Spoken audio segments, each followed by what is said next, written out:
It's showtime! This is the greatest show.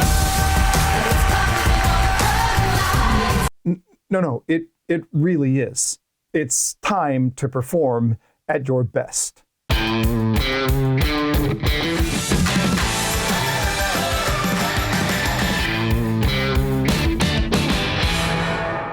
I have to tell you, I love the theater. I love live theater. I really do.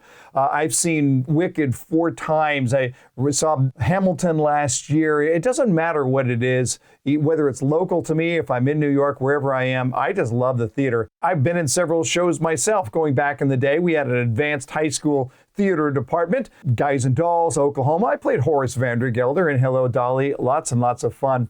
But you know, when I look at the theater, one of the things that I'm really intrigued by, that I find really, really fascinating, is the coordination of efforts. That is the coordination between what happens backstage and what happens front stage. I'm fascinated by the mental energy. I'm fascinated by the intense concentration that I see. I'm fascinated by how we coordinate all these different pieces to work together at the same time. Oh wait, I'm not talking about theater right now. I'm talking about your sales presentation. There are a lot of similarities. There really are, because backstage behind the screen, it can be pure chaos.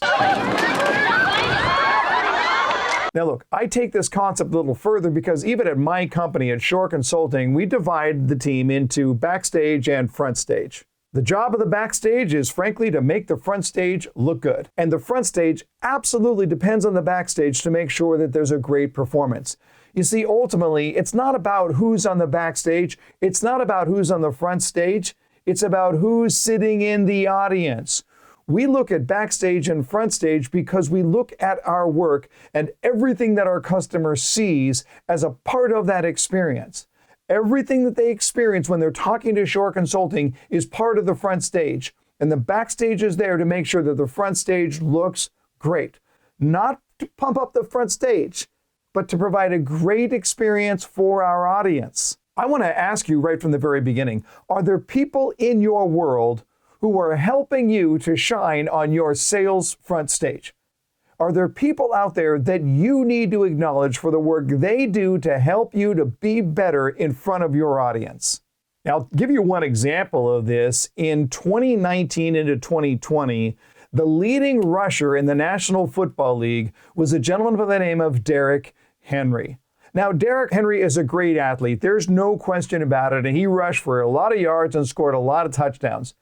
But he didn't do it alone. You could look at it and say Derrick Henry got the attention. He was on the front stage. But there was an offensive line there that was blocking for him that he needed to take care of. So you know what he did? He got them all Rolexes.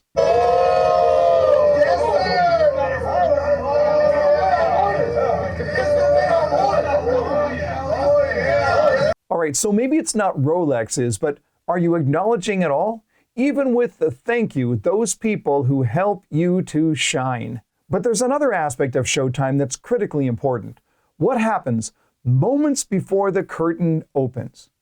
Are you absolutely ready to give your very best performance? Ladies and gentlemen, this is your places call. Places, please. Places for the top of Act 1. We have the ladies and the gentlemen of the orchestra to the orchestra pit. You know, we have little theater games and rituals that we all have, and that's when we sort of know, all right, it's time, you know, and then that downbeat goes, and you can feel the energy coming from the house. Now, you might be looking at this and saying it's a little bit over the top. I would argue it is very much not. How you approach your performance is critical to your success. In fact, the top performers in all industries, when the curtain opens, they are on and they are giving their very best every single time. Can I encourage you to look at it that way? It's showtime, baby. It's time to make sure that my audience has a fantastic experience. What are you doing to make sure that your customer is seeing the very, very best performance that you have to offer? Hey, thanks for watching the 5-Minute Sales Training. If you're enjoying this and you've got a commute, you don't want to watch this during your commute, but you can listen to The Buyer's Mind, my weekly podcast. Go over to iTunes, Stitcher, or go to jeffshore.com/podcast. You can download all of the episodes over the last 2 years. It's perfect for your drive time, just the perfect length during your commute to make you better at what it is you do. Thanks for watching, and until next time, learn more to earn more.